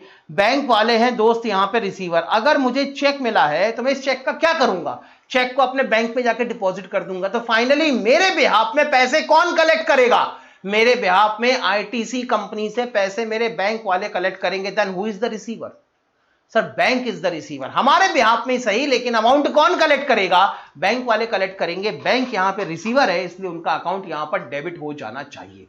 अगर मॉडर्न अप्रोच के हिसाब से देखूं तो मॉडर्न अप्रोच कहती है कि ये जो डिविडेंड की इनकम आपको मिल रही है, ये जो डिविडेंड आपको रिसीव हो रहा है, ये आपके रेवेन्यू का अकाउंट है। और अगर आपको डिविडेंड मिलता है तो इससे आपका रेवेन्यू इंक्रीज हो रहा है, आपकी डिविडेंड की इनकम इंक्रीज हो रही है, इसलिए इसको क्रेडिट कर देना चाहिए। पढ़ा भी था, अगर रेवेन्यू इंक्रीज हो तो क्रेडिट करेंगे, लेकिन अगर रेवेन्यू डिक्रीज हो तो इसको डेबिट करेंगे। यहां पर रेवेन्यू इंक्रीज हो रहा है, इसलिए इसको क्रेडिट कर देना चाहिए। कैश नहीं बेटे, यहां पर आना चाहिए बैंक। हां, मॉडर्न अप्रोच कहती है कि भाई बैंक आपकी एसेट का अकाउंट है, और अगर आप चेक के थ्रू पेमेंट कलेक्ट करते हैं, आप अपने बैंक में इस चेक को जमा करवाते हैं, इससे आपका बैंक बैलेंस इंक्रीज हो जाएगा, आपकी बैंक की एसेट इंक्रीज हो जाएगी। और क्योंकि बेटे आपकी इससे बैंक की एसेट इंक्रीज हो जाएगी, इसलिए बैंक अकाउंट को आपको डेबिट कर देना चाहिए। आप कई बार देखेंगे बेटे मॉडर्न अप्रोच के थ्रू जब हम किसी भी ट्रांजैक्शन को एनालाइज करना शुरू करते हैं तो हमारे कंपैरेटिवली हमारे लिए ज्यादा रेशनल होता है, ज्यादा लॉजिकल होता है और ज्यादा इजी होता है as compare to traditional approach. ठीक, यस सर, आगे चलते हैं। ठीक है सर, आगे बढ़ो। ये लो बेटे, अगर मुझे इसी ट्रांजैक्शन को बुक में रिकॉर्ड करना हो, डिविडेंड रिसीव्ड ₹500 थ्रू चेक, तो हमने डिसाइड किया था कि सर हम बैंक अकाउंट को डेबिट करेंगे और डिविडेंड रिसीव्ड अकाउंट को क्रेडिट करेंगे। पहले लिखेंगे डेट ऑफ ट्रांजैक्शन, ये थी बेटे जुलाई 15 को लिखेंगे बेटे यहां पर bank account is to be debited, यहां पे होना चाहिए था बेटे bank account is to be debited by ₹500 and dividend received account is to be credited by ₹500। ये आपकी बेटे एंट्री होनी चाहिए थी। इसी के साथ एक छोटा सा नरेशन लिखेंगे, being dividend received in cash. Okay, आगे बढ़े। यस सर, आगे चलो, अगला ट्रांजैक्शन। अच्छा, क्वेश्चन खत्म हो गया। अच्छा बेटे, किसी को अगर कोई एंट्री लिखनी हो तो जल्दी लिखें बेटे, और अगर आपका लिख के मेरे साथ हो चुका हो, अगर आप लोग मेरे साथ साथ लिख रहे हो तो जल्दी से आप डन लिखें, तो फिर मैं अगले क्वेश्चन की तरफ बढ़ूं। उत्कर्ष ने कहा डन। पारस बेटे क्या हाल है बताओ।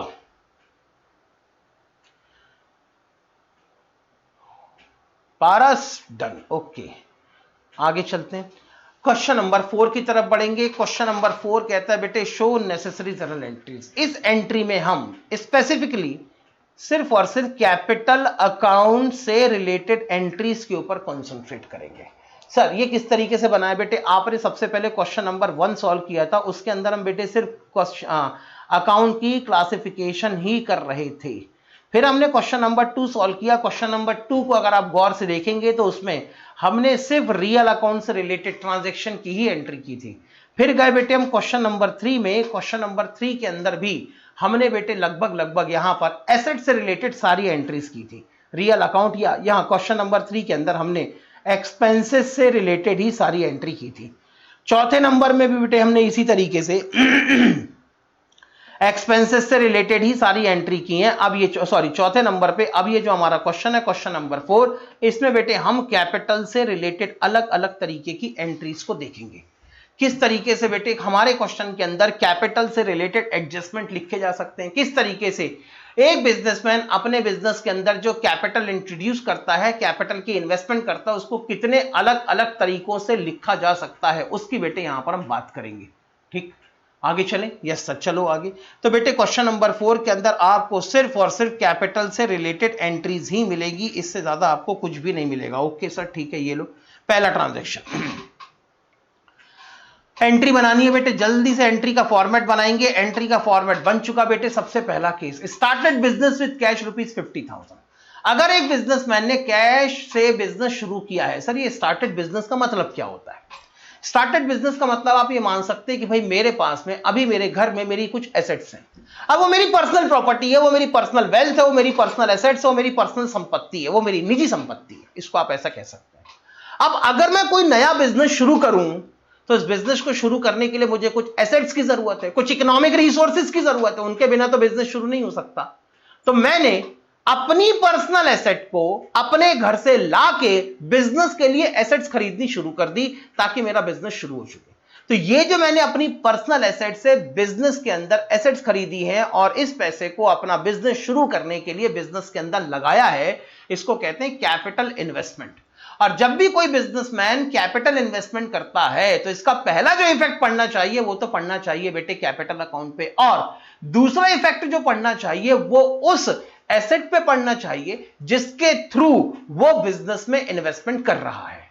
फॉर एग्जाम्पल बेटे हमारे केस में क्या लिखा है, स्टार्टेड बिजनेस विथ कैश ₹50,000। हमारे बिजनेसमैन ने 50,000 रुपीज की कैश से बिजनेस शुरू किया। अब अगर कैश से बिजनेस शुरू किया मतलब उसके घर में 50,000 का कैश रखा हुआ होगा, उसने इसी 50,000 के कैश को बिजनेस की एसेट डिक्लेयर कर दी और फिर डिसाइड किया कि अब जो बिजनेस के लिए खरीदना होगा बेचना होगा वो इसी कैश से वो करेगा। ठीक है सर, आगे चलते हैं। तो दो अकाउंट किस किस के ऊपर इफेक्ट पड़ेगा, पहला तो अगर कैपिटल से रिलेटेड ट्रांजैक्शन है तो कैपिटल अकाउंट के ऊपर इसका फर्क पड़ना चाहिए। अगर कैपिटल इन्वेस्टमेंट वाला सीन है, अगर एक बिजनेसमैन ने अपने बिजनेस के अंदर कैपिटल इन्वेस्टमेंट की है तो एक फर्क आपका कैपिटल अकाउंट पे पड़ेगा और दूसरा फर्क पड़ेगा मोड ऑफ एसेट पे, किस एसेट के थ्रू वो कैपिटल इन्वेस्ट कर रहा है। हमारे केस में लिखा हुआ है फॉर कैश, इसलिए हम मान के चलेंगे कि एक बिजनेसमैन ने अपनी पर्सनल कैश को बिजनेस के अंदर इन्वेस्ट किया है। कैश की कैटेगरी दोस्त यहां पर रियल अकाउंट है, और अगर बिजनेस के पॉइंट ऑफ व्यू से देखा जाए तो यहां पर बेटे बिजनेस के अंदर कैश आ रहा है, देयर कैश कम्स इन, यहां पर कैश की रिसिप्ट है। सर बिजनेसमैन तो दे रहा है, बेटे मैं बिजनेसमैन के एंगल से कोई भी बात नहीं कर रहा, मैं जो भी बात करूंगा बेटे वो हमेशा बिजनेस के एंगल से करूंगा, बिजनेस के एंगल से करूंगा। बोलने का मतलब है बेटे ये है आपका बिजनेसमैन और ये है बेटे इसका बिजनेस, ये है बेटे इसकी दुकान, यहां से बेटे वो अपनी दुकानदारी चलाता है। अब जब बिजनेसमैन ने अपने बिजनेस के अंदर कैश इन्वेस्ट किया होगा तो बिजनेसमैन गिवर है, मानता हूं बेटे इस बात को, लेकिन यहां पर बिजनेस के अंदर कैश आ रहा है इसलिए बेटे कैश यहां पर क्या होगी, इनफ्लो, कैश की रिसिप्ट होगी। तो यहां पर क्योंकि कैश आ रहा है, there is a receipt of cash, इसलिए बेटे कैश अकाउंट डेबिट होना चाहिए। सर कैपिटल का क्या करेंगे, ट्रेडिशनल अप्रोच के हिसाब से कैपिटल है आपकी representative personal account. Sir representative, हाँ बेटे कैपिटल एक ऐसा वर्ड है जो एक ह्यूमन बीइंग को रिप्रेजेंट करता है। सर वो ह्यूमन बीइंग को, एक इंडिविजुअल को, एक पर्सन को रिप्रेजेंट करता है। सर वो इंडिविजुअल पर्सन कौन है, वो है बेटे बिजनेस का मालिक। ये देखो कैपिटल बेटे इस आदमी को रिप्रेजेंट कर रही है जिसने अपने घर से पैसे ला के बिजनेस के अंदर इन्वेस्ट किया। तो यहां पर कैपिटल आपकी एक रिप्रेजेंटेटिव पर्सनल अकाउंट है जो बिजनेस के मालिकों को, जो बिजनेस के ओनर को रिप्रेजेंट करती है। तो बताओ बेटे बिजनेस का मालिक, बिजनेस का ओनर आपके लिए रिसीवर है कि गिवर है, बोलो ना बेटे। बिजनेस का मालिक आपके लिए रिसीवर है कि गिवर है। सर वो तो कैश दे रहा है ना, और अगर वो कैश दे रहा है तो बिजनेस का मालिक, बिजनेस का ओनर यहां पर गिवर है, इसलिए इसका अकाउंट यहां पर क्रेडिट हो जाना चाहिए। अगर मैं मॉडर्न अप्रोच के हिसाब से चलूं तो फिर इसका फर्क दो जगह पड़ेगा, एक होगा आपका कैश अकाउंट, दूसरा होगा आपका कैपिटल अकाउंट। मॉडर्न अप्रोच कहती है कि दुनिया भर का इतना सोचने की जरूरत नहीं है, कैश आपका एसेट का अकाउंट है, कैपिटल आपकी कैपिटल का अकाउंट है। जब आप कैश इन्वेस्टमेंट करेंगे तो इससे आपकी कैश की एसेट इंक्रीज होगी, इसलिए इसको डेबिट कर देना चाहिए। और कैपिटल आपके कैपिटल का अकाउंट है। याद आया बेटे 5 कैटेगरी में क्लासिफिकेशन होती थी, एसेट, लायबिलिटी, कैपिटल, इनकम और एक्सपेंस। तो कैपिटल आपका कैपिटल का अकाउंट है।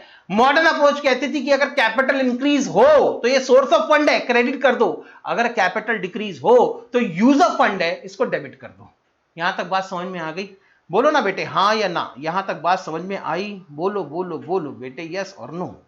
तो कैपिटल बेटे यहां पर आपकी इंक्रीज होगी और कैपिटल क्योंकि इंक्रीज हो रही है इसलिए इसको क्रेडिट कर देना चाहिए। तो एक बिजनेसमैन जब अपने बिजनेस के अंदर कैपिटल इन्वेस्ट करेगा तब एंट्री क्या होनी चाहिए, सर जिस एसेट के थ्रू इन्वेस्टमेंट करेगा उस एसेट का अकाउंट हमने डेबिट कर देना चाहिए और कैपिटल अकाउंट क्रेडिट कर देना चाहिए। यहां पर इन्वेस्टमेंट कैश के फॉर्म में हुई है, इसीलिए एंट्री लिखते समय सर हमने कैश अकाउंट डेबिट करनी है और कैपिटल अकाउंट क्रेडिट करनी है। सबसे पहले लिखेंगे बेटे डेट। सर डेट नहीं है, अरे तो ट्रांजैक्शन नंबर लिख दो डेट के कॉलम में। हाँ अभी फिलहाल हमारे क्वेश्चन के अंदर ये अपनी कॉमन प्रैक्टिस बनाए बेटे कि अगर क्वेश्चन में डेट दी होगा तो डेट के कॉलम में डेट लिखें, लेकिन अगर क्वेश्चन में डेट ना दी हो तो आप डेट के कॉलम में ट्रांजैक्शन नंबर जरूर लिखें। ठीक है सर, ये लो। Cash account will be debited by ₹50,000 and capital account will be credited by ₹50,000। छोटा सा नरेशन लिखेंगे, being business started with cash. आगे चलते हैं, second transaction, Ram invested ₹1 lakh into the business. पिछली बार क्या लिखा था बेटे, सिर्फ यहां पे वर्डिंग्स का डिफरेंस है, बाकी ट्रांजैक्शन दोनों सेम है। पिछली बार लिखा था स्टार्टेड बिजनेस विद कैश, इस बार लिखकर Ram invested ₹1 lakh into the business. अब invested ₹1 lakh into the business है तो ये भी कैपिटल इन्वेस्टमेंट ना। राम ने अपने ही बिजनेस में ₹1 लाख इन्वेस्ट किए। तो इसका भी अगर ट्रेडिशनल अप्रोच के हिसाब से क्लासिफिकेशन करूं तो दो अकाउंट के ऊपर इफेक्ट पड़ेगा, एक कैश अकाउंट होगा और एक आपका कैपिटल अकाउंट होगा। कैश की कैटेगरी यहां पे real account, in the business cash is coming in. मैंने क्या कहा? In the business cash is coming in, there is inflow of cash, therefore it should be debited. Capital की category representative personal account, और ये किसको represent कर रहा है बेटे? ओनर को। और this time also owner is the giver, और क्योंकि ओनर गिवर है इसलिए उसका अकाउंट या कैपिटल अकाउंट क्रेडिट हो जाना चाहिए। मॉडर्न अप्रोच के हिसाब से क्लासिफिकेशन करें तो फर्क पड़ना चाहिए अभी भी दो अकाउंट पे, एक कैश अकाउंट और दूसरा कैपिटल अकाउंट। कैश की category according to modern approach cash आपकी एसेट का अकाउंट है, और क्योंकि बिजनेस के अंदर कैश आ रहा है इससे आपकी कैश की एसेट इंक्रीज होगी, इससे आपका कैश बैलेंस इंक्रीज होगा, इसलिए इसको डेबिट कर देना चाहिए। In the same manner capital का अकाउंट मॉडर्न अप्रोच में कैपिटल अकाउंट ही माना जाता है। आपको सिर्फ चेक करना है कि इससे कैपिटल इंक्रीज होगी कि डिक्रीज। सर बिजनेसमैन जब इन्वेस्टमेंट करेगा, नया इन्वेस्टमेंट करेगा तो इससे आपकी कैपिटल इंक्रीज होगी, बात तो सही है। और अगर कैपिटल इंक्रीज हो रही है तो इसको आपको क्रेडिट कर देना चाहिए। ठीक है सर, ओके। तो एंट्री बनाते समय बेटे क्या करना है? सर हमने कैश अकाउंट को डेबिट कर देना है। सबसे पहले नंबर ऑफ ट्रांजैक्शन, उसके बाद cash account will be debited by ₹1 lakh and capital account is to be credited by ₹1 lakh. छोटा सा नरेशन लिखेंगे, being money invested into the business या being business started with cash. आगे चलते हैं थर्ड ट्रांजैक्शन में लिखकर Ram introduce capital through bank ₹1,50,000। इस बार राम ने क्या किया? अपना जो उसका पर्सनल बैंक अकाउंट था उस पर्सनल बैंक अकाउंट से बिजनेस शुरू किया। उस पर्सनल बैंक अकाउंट की पर्सनल एसेट को बिजनेस में ट्रांसफर करके अपना बिजनेस शुरू कर रहा है। तो इस बार बेटे जो पैसा आया है वो कैश के फॉर्म में नहीं आया होगा, इस बार पैसा बेटे चेक के फॉर्म में या बैंक के फॉर्म में आया होगा। तो किस किस ट्रांजैक्शन के ऊपर फर्क पड़ेगा? पहला, क्योंकि आपके पास में जो पैसा आ रहा है वो बैंक के थ्रू आ रहा है इसलिए एक इफेक्ट पड़ना चाहिए बैंक अकाउंट पे, दूसरा इफेक्ट पड़ेगा आपकी कैपिटल अकाउंट में। बैंक की कैटेगरी क्या है? सर पर्सनल अकाउंट है। और यहां पर बिजनेसमैन के जो बैंकर हैं, बिजनेसमैन ने अपने बैंक से पैसे निकाला होगा, इसका मतलब बिजनेसमैन के बैंकर्स ने पैसे दिए होंगे। Banks are the giver. अब बैंक्स आर द गिवर किसका? बिजनेसमैन के बैंक्स गिवर है, लेकिन इसने बिजनेस का जो करंट अकाउंट खोला होगा उसमें पैसे जमा करवाए होंगे, और क्योंकि करंट अकाउंट में पैसे जमा करवाए हैं तो बिजनेस के बैंक अकाउंट में पैसे आए हैं, बिजनेस के बैंक अकाउंट में पैसे जमा हुए हैं। बिजनेस का अकाउंट जिस बैंक में खुला होगा वो बैंक रिसीवर है, इसलिए ये डेबिट हो जाना चाहिए। तो यहां पर बेटे बैंक अकाउंट यहां पर डेबिट होगा, और साथ में कैपिटल क्या है? रिप्रेजेंटेटिव पर्सनल अकाउंट, ये ओनर को रिप्रेजेंट करता है इसलिए यहां पर ओनर क्योंकि गिवर है इसलिए उसका अकाउंट क्रेडिट हो जाना चाहिए। अगर मैं इसको मॉडर्न अप्रोच से क्लासिफाई करने की कोशिश करूं तो मॉडर्न अप्रोच कहती है कि अकाउंट के ऊपर तो अभी भी दो ही अकाउंट के ऊपर फर्क पड़ेगा, एक होगा आपका बैंक अकाउंट, दूसरा होगा आपका capital account. Bank account, modern approach कहती है बैंक अकाउंट आपकी एसेट का अकाउंट है, चेक करो आपकी एसेट इंक्रीज हो रही है कि डिक्रीज। जब बेटे बिजनेसमैन बिजनेस के करंट अकाउंट में पैसे जमा करेगा तो बिजनेस के करंट अकाउंट का बैलेंस तो बढ़ जाएगा, और बिजनेस के करंट अकाउंट का बैलेंस बढ़ेगा तो आपके इसी बैंक की एसेट इंक्रीज होगी, इसलिए इसको डेबिट कर देना चाहिए। कैपिटल की कैटेगरी एज पर मॉडर्न अप्रोच कैपिटल ही होगी। In this time also capital is also increasing, और कैपिटल अगर इंक्रीज हो तो इसको क्रेडिट कर देना चाहिए। तो फाइनली बेटे आपकी जो एंट्री बननी चाहिए उसमें बैंक अकाउंट यहां पर डेबिट होगा और साथ में आपका कैपिटल अकाउंट क्रेडिट होगा। थर्ड ट्रांजैक्शन था Ram introduce capital through the bank ₹1,50,000। Third transaction के हिसाब से बैंक अकाउंट आपको डेबिट कर देना चाहिए by ₹1,50,000 and capital account will be credited by ₹1,50,000। Narration होगा बेटे being business started through bank investment ₹1,50,000। आगे चलते हैं, यहां पे बेटे स्टार्टेड विथ बैंक ऐसा लिखा होना था। आगे चलते हैं बेटे, अगला transaction started business with cash ₹10,000 and furniture ₹15,000। ये लो बेटे, इस बार इसने अपने घर से 10,000 रुपए का कैश लाके बिजनेस शुरू किया, साथ में बेटे घर का जो फर्नीचर था वो भी बिजनेस के ऑफिस में लाके लगा दिया इसने। तो घर का जो पर्सनल फर्नीचर की एसेट थी आज से वो भी बिजनेस की एसेट डिक्लेयर हो गई, और इसकी जो पर्सनल कैश की एसेट थी वो भी बिजनेस की एसेट डिक्लेयर हो गई। अब सर इसका फर्क कहां पड़ेगा? पहली बात, क्योंकि कैपिटल इन्वेस्टमेंट है इसलिए कैपिटल अकाउंट पे फर्क पड़ना है। इसके अलावा मैंने कहा था कि बेटा आप ये भी चेक करेंगे कि what is the mode of investment, यहां पे सर मोड ऑफ इन्वेस्टमेंट है, एक तो कुछ इन्वेस्टमेंट हुआ है कैश के फॉर्म में और कुछ इन्वेस्टमेंट हुई है फर्नीचर के फॉर्म में। यहां पे दो डिफरेंट अलग अलग तरीकों से इन्वेस्टमेंट हो रही है, इसलिए दोनों के अकाउंट के ऊपर इफेक्ट पड़ना चाहिए, यानी कैश अकाउंट और फर्नीचर अकाउंट दोनों के ऊपर इसका इंपैक्ट पड़ेगा, और साथ में कैपिटल अकाउंट। कैश की category sir cash real account है, कैश इज कमिंग इन, यहां पे बेटे बिजनेस के अंदर कैश आ रहा है इसलिए इसको डेबिट करना चाहिए। फर्नीचर की कैटेगरी भी real account, furniture is also coming into the business, therefore it should be debited. Capital की कैटेगरी बेटे होगी representative personal account, this time also your businessman is the giver and if the businessman और the owner is the giver, its account is to be credited. यहां पे बेटे businessman का account credit हो जाना चाहिए। आगे चलते हैं। दूसरा बेटे मॉडर्न अप्रोच।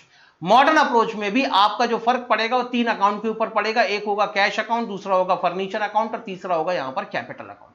कैश की कैटेगरी होगी बेटे यहां पर एसेट अकाउंट, यहां पर जब एक बिजनेसमैन कैश अपने बिजनेस के अंदर इन्वेस्ट करता है तब उस समय बेटे उसकी कैश की एसेट इंक्रीज हो जाती है, कैश एसेट विल इंक्रीज, इसलिए बेटे इसको डेबिट करना चाहिए। एक बिजनेसमैन ने अगर फर्नीचर के थ्रू इन्वेस्टमेंट करके अगर बिजनेस शुरू किया तो यहां पर उसकी फर्नीचर की एसेट भी इंक्रीज होगी, इसलिए इसको भी डेबिट कर देना चाहिए।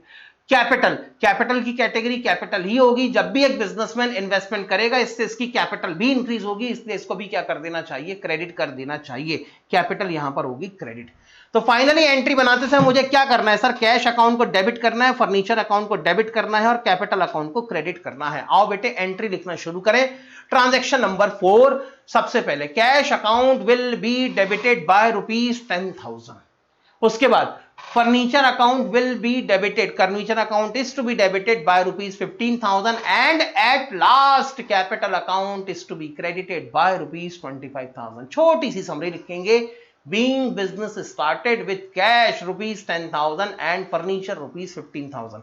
सर ऐसा लग रहा है कि आपने यहीं से कॉपी पेस्ट कर दिया। हाँ बेटे कायदे से मैंने यहीं से कॉपी पेस्ट कर रखा उसको, ठीक है सर। आगे चलते हैं। ठीक, अगला ट्रांजेक्शन कह रहा है started business with cash ₹5,000, building ₹15,000 and stock ₹25,000। Sir ये क्या मामला है भाई, बिजनेस शुरू करना था, अपनी पर्सनल कैश में से ₹5,000 बिजनेस के अंदर इन्वेस्ट कर दिए, उसकी पूरी की पूरा घर बना हुआ होगा, घर के ऊपर जो छत में एक कमरा था उसने वहीं से अपना बिजनेस शुरू किया, वो कमरा भी उसने बिजनेस को दे दिया कि यहां से सिर्फ मेरा बिजनेस चलेगा, इसको मैं पर्सनली यूज नहीं करूंगा।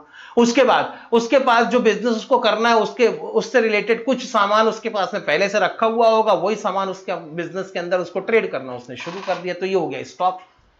तो मुद्दा ये है कि सर कौन कौन से अकाउंट पे फर्क पड़ेगा बेटे, बताओ किन किन के थ्रू बिजनेस के अंदर इन्वेस्टमेंट हो रही है, what are the different sources of investment. Sir एक तो कैश आ रहा है, दूसरा सर हमारे पास में बिल्डिंग आ रही है, और तीसरा हमारे बिजनेस के अंदर कोई एसेट इंक्रीज हो रही है तो वो है हमारी स्टॉक की एसेट, और साथ में ये सारी चीजें ओनर खुद इन्वेस्ट कर रहा है, इसलिए आएगा एक कैपिटल अकाउंट। कैश की category real account, cash is coming in therefore it should be debited.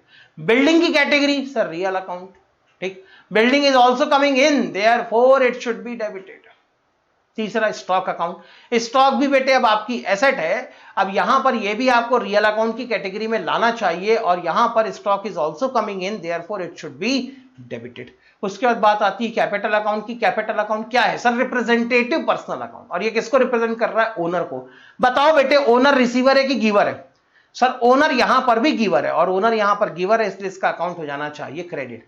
तो जब मैं एंट्री करूंगा तब मुझे कैश अकाउंट को डेबिट करना पड़ेगा, building account debit, stock account debit and capital account credit. Sir इतने सारे डेबिट, हाँ बेटे मल्टीपल डेबिट होंगे, सिंगल क्रेडिट होगा, कोई भी ऐसी एंट्री। चलो आगे डिस्कस करते हैं, ठीक है सर। अगर मॉडर्न अप्रोच के हिसाब से चला जाए, कैश दूसरा, बिल्डिंग तीसरा, स्टॉक चौथा, कैपिटल। मॉडर्न अप्रोच के हिसाब से कैश आपकी एसेट है, और जब बिजनेस के अंदर कैश इन्वेस्टमेंट होगा तो बिजनेस की कैश की एसेट इंक्रीज होगी, इसलिए इसको डेबिट कर देना चाहिए। मॉडर्न अप्रोच के हिसाब से बिल्डिंग भी आपकी एसेट है, और यहां पर जब भी आप इन्वेस्टमेंट करेंगे बिल्डिंग के थ्रू अगर कैपिटल इन्वेस्टमेंट होगा तो इससे आपकी बिल्डिंग की एसेट इंक्रीज होगी, इसलिए इसको भी डेबिट कर देना चाहिए। जब भी कैपिटल इन्वेस्टमेंट स्टॉक के थ्रू होती है तो बिजनेस के अंदर स्टॉक की एसेट भी इंक्रीज हो जाती है, और क्योंकि स्टॉक की एसेट इंक्रीज हो रही है इसलिए इसको भी डेबिट कर देना चाहिए। और at the time of investment capital यहां पर इंक्रीज होती है, और क्योंकि कैपिटल भी इंक्रीज हो रही है इसलिए इसको यहां पर क्रेडिट कर देना चाहिए, ठीक है सर। एंट्री लिखते हैं। अगर इसी ट्रांजैक्शन की मैं एंट्री लिखूं तो एंट्री क्या लिखाना पड़ेगा, एंट्री क्या लिखेंगे सर, एंट्री लिखेंगे cash account will be debited bye ₹5,000, building account will be debited by rupees 15,000, stock account will be debited by rupees 25,000। And अगर देखा जाए तो ओवरऑल इन्वेस्टमेंट कितने का हुआ सर? ओवरऑल इन्वेस्टमेंट हुआ है हमारा कुल मिला के 25 नहीं है, 25, 15, 40 और 5 55,000 का हमारा ओवरऑल इन्वेस्टमेंट हुआ है बेटे 55,000 का। तो कैपिटल अकाउंट क्रेडिट होना चाहिए 55,000 रुपीज से। ऐसी जो एंट्रीज होती हैं बेटे जिनमें मल्टीपल डेबिट हो, जिनमें मल्टीपल डेबिट हो लेकिन सिंगल क्रेडिट हो, सिंगल क्रेडिट, या तो मल्टीपल क्रेडिट हो और सिंगल डेबिट हो, ऐसी एंट्रीज को बेटे हम लोग कहते हैं कंपाउंड एंट्रीज। कंपाउंड एंट्रीज इसीलिए कहते हैं क्योंकि ये दो या दो से ज्यादा एंट्रियों को मिला के एक सिंगल एंट्री बना दी जाती है, इसलिए इसको कहते हैं कंपाउंड एंट्री। सर यहां पे दो से ज्यादा एंट्री, यहां बेटे कायदे से एक एंट्री बननी थी cash account debited to capital account, दूसरी एंट्री बननी थी building account debited to capital account, तीसरी एंट्री बननी थी stock account. Sir total capital account will be 45,000 होगा क्या? अच्छा 25, 15, 40 और हाँ सॉरी बेटे ये होगा 45,000, ये लो। हाँ तो बेटे पहली एंट्री बननी थी cash account debited to capital account, दूसरी एंट्री बननी थी building account debited to capital account, तीसरी एंट्री बननी थी stock account debited to capital account. मैंने कहा भाई सब में कॉमन क्या है? कैपिटल अकाउंट कॉमन है, तो मैंने कहा कैपिटल अकाउंट को कॉमन ले लो और सबके डेबिट को अलग अलग दिखा दो, तो ये बन गई कंबाइंड एंट्री। तो याद रखे बेटे ऐसे केसेस में जहां मल्टीपल डेबिट और सिंगल क्रेडिट हो या मल्टीपल क्रेडिट और सिंगल डेबिट हो, ऐसी एंट्रीज को हम लोग कहते हैं कंपाउंड एंट्री। और कंपाउंड एंट्री का कहने का कारण सिर्फ और सिर्फ यहां पर एक ही है, क्योंकि यहां पर बेटे दो या दो से ज्यादा एंट्रीज को मिलाकर एक सिंगल एंट्री बनाई जाती है, इसलिए इसको कहा जाता है कंपाउंड एंट्री। बात समझ में आ गई? यस सर समझ में आ गया। चलो बेटे आगे चलते हैं। ये लो बेटे छोटा सा नरेशन, काम खत्म। 6th, Ram and Shyam started business with cash rupees 25,000 each. अब बेटे इस बार एक ओनर नहीं है, एक मालिक नहीं है, एक आदमी ने बिजनेस शुरू नहीं किया, एक से ज्यादा लोगों ने मिलकर बिजनेस शुरू किया। एक से ज्यादा लोग कौन कौन है सर? एक है राम, एक है श्याम, ठीक है। अगर मैं ट्रेडिशनल अप्रोच के हिसाब से चलूं तो भाई इन्होंने इन्वेस्टमेंट तो कैश में किया है, तो पहला इफेक्ट जो पड़ना चाहिए वो कैश अकाउंट पे। लेकिन अब क्योंकि एक से ज्यादा मालिक हैं तो मैं सिर्फ कैपिटल अकाउंट लिखूं तो समझ में नहीं आएगा कि राम का इन्वेस्टमेंट कितना था, श्याम का इन्वेस्टमेंट कितना था। तो मैंने कहा भाई अब एक कैपिटल अकाउंट की जगह एक से ज्यादा कैपिटल अकाउंट खोलो। तो बेटे यहां पर राम की कैपिटल को रिकॉर्ड करने के लिए एक अकाउंट खुलेगा राम्स कैपिटल अकाउंट, वैसे ही श्याम की कैपिटल को रिकॉर्ड करने के लिए एक अकाउंट और खुलेगा श्याम्स कैपिटल अकाउंट। कैश की कैटेगरी यहां पे रियल अकाउंट है, जब भी कैपिटल इन्वेस्टमेंट होगी cash is coming into the business, therefore it should be debited. Ram capital account बेटे है तो ये भी कैपिटल अकाउंट और ये है रिप्रेजेंटेटिव कैपिटल अकाउंट या रिप्रेजेंटेटिव पर्सनल अकाउंट। ये किसको रिप्रेजेंट कर रहा है बेटे? यहां पर राम का कैपिटल अकाउंट ओनर को ही रिप्रेजेंट कर रहा है, लेकिन कौन से ओनर को रिप्रेजेंट कर रहा है? ये राम को। तो ये भी आपके लिए रिप्रेजेंटेटिव पर्सनल अकाउंट है और रिप्रेजेंटेटिव पर्सनल अकाउंट ओनर को रिप्रेजेंट करता है। It is representing owner Ram. बताओ बेटे राम यहां पर गिवर है कि रिसीवर है? सर राम ने पैसे दिए हैं, राम ने कैपिटल का इन्वेस्टमेंट किया है, तो राम यहां पर गिवर है, तो उसका अकाउंट क्रेडिट हो जाना चाहिए। वैसे ही श्याम्स कैपिटल अकाउंट, पहली बात तो बेटे कैपिटल अकाउंट है, कैपिटल अकाउंट है तो ये भी होना चाहिए रिप्रेजेंटेटिव पर्सनल अकाउंट। ये भी किसको रिप्रेजेंट कर रहा है? ओनर को। लेकिन कौन से ओनर को रिप्रेजेंट कर रहा है? इसलिए बेटे मैंने आगे लिखा श्याम, ये रिप्रेजेंट कर रहा है बेटे श्याम को। बताओ बेटे श्याम यहां पर रिसीवर है कि गिवर है? सर ओनर यहां पर गिवर है, श्याम भी यहां पर गिवर है, इसलिए इसका भी कैपिटल अकाउंट क्रेडिट होना चाहिए। मॉडर्न अप्रोच के हिसाब से चलो तो हमारी मॉडर्न अप्रोच कहती है कि देखो भैया इतना सा नाटक नूटक करना बेकार है, सीधा सीधा हिसाब किताब। क्या कौन कौन से अकाउंट के ऊपर इफेक्ट पड़ेगा ये देख लो सर। राम कैश अकाउंट, दूसरा राम की कैपिटल, तीसरा श्याम की कैपिटल। हमारी मॉडर्न अप्रोच कहती है कैश तुम्हारी एसेट का अकाउंट है, चेक करो कैश की एसेट इंक्रीज हो रही है कि डिक्रीज। हमने कहा इंक्रीज हो रही है। अगर कैश की एसेट इंक्रीज हो रही है तो इसको चुपचाप डेबिट करो, बात खत्म। फिर हमारी मॉडर्न अप्रोच कहती है कि कैपिटल चेक करो इंक्रीज हो रही है कि डिक्रीज। जब राम ने एडिशनल कैपिटल का इन्वेस्टमेंट किया तो पक्की बात है बेटे कैपिटल यहां पे इंक्रीज होगी, और जब श्याम ने कैपिटल का इन्वेस्टमेंट किया तो बेटे श्याम की कैपिटल भी यहां पर इंक्रीज होगी, इसलिए इसको किया जाएगा क्रेडिट। तो एंट्री करते समय फाइनली एंट्री क्या लिखनी है सर? सबसे पहले लिखना है डेबिट।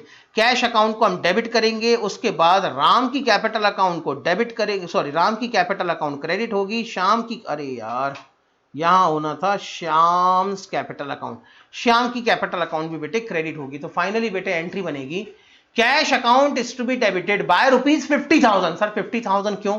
बेटे 50,000 5,000 नहीं है, एक जीरो कम लगा है, बाय ₹50,000। 25,000 की इन्वेस्टमेंट राम ने करी होगी, 25,000 की इन्वेस्टमेंट श्याम ने करी होगी, दोनों ने कुल मिला के इन्वेस्टमेंट जो कर रखी है वो इन्वेस्टमेंट करी है 50,000 रुपीज की। अरे ये क्या हो गया, ये वाली एंट्री तो हो चुकी थी ना। अच्छा डबल डबल लिखा गया क्या, okay okay okay, sorry sorry sorry, फिर ये ठीक है एकदम, ये ठीक था। हाँ, cash account will be debited by ₹50,000। Ram ने इन्वेस्टमेंट किया होगा बेटे 25,000 का, श्याम ने इन्वेस्टमेंट किया होगा 25,000 का, तो टोटल इन्वेस्टमेंट हुआ होगा 50,000। राम कैपिटल अकाउंट क्रेडिट होगा 25,000 से, Shyam's capital account will be credited by ₹25,000। छोटी सी एक समरी लिखेंगे, being business started by Ram and Shyam with cash ₹25,000 each. ठीक, यस सर। लो बेटे यहां पर ये क्वेश्चन खत्म हुआ। क्या बेटे जल्दी से बताएं, आप सभी लोगों ने जो जो लिखना था वो लिखा है? क्या आप लोगों ने प्रॉपर तरीके से एंट्रीज को नोट डाउन किया है, हां या ना? जल्दी से बताएं बेटे, have you noted the entry properly in the books और नॉट? उत्कर्ष ने कहा यस सर। पारस बेटे एंट्री रिकॉर्ड करी कि नहीं करी? Sir please send PDF of all question that we are doing. बेटे ऑलरेडी पीडीएफ में शेयर कर चुका हूं व्हाट्सएप पे, अगर आपको नहीं मिला है तो एक बार मैं और कर दूंगा। Sir in this case we need to make the separate capital account. हाँ बेटे, अगर एक से ज्यादा बिजनेसमैन हो तो जनरली ये बनती है पार्टनरशिप फॉर्म, और जब पार्टनरशिप फॉर्म होती है तो जितने पार्टनर्स होते हैं उनके लिए सबके लिए अलग अलग कैपिटल अकाउंट ही खोला जाता है। हाँ बेटे, और कोई डाउट किसी को?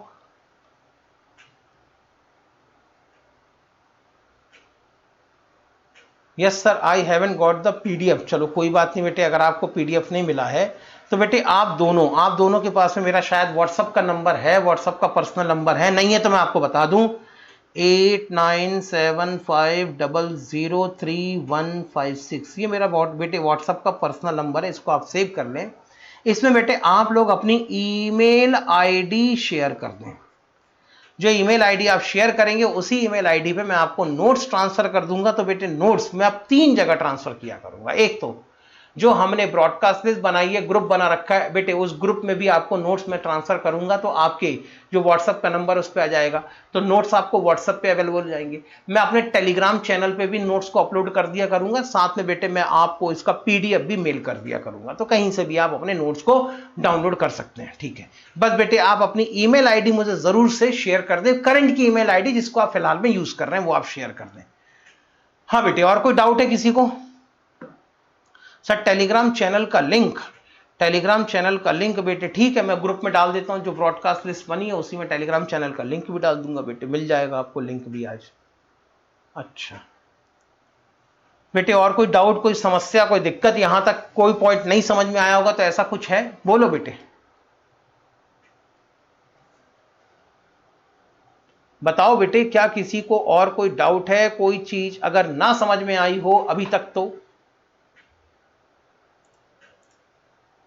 नो सर, ठीक है। चलिए बेटे, आज की क्लास को हम यहीं पे रोकेंगे, अगले क्वेश्चन से कल हमारी क्लास शुरू होगी। क्वेश्चन नंबर ये होगा हमारा कल का क्या, question number 5। Sir question number 5 में हम क्या करने वाले हैं बेटे? क्वेश्चन नंबर 5 में हम सिर्फ और सिर्फ परचेज से रिलेटेड अलग अलग ट्रांजैक्शन को आइडेंटिफाई करेंगे।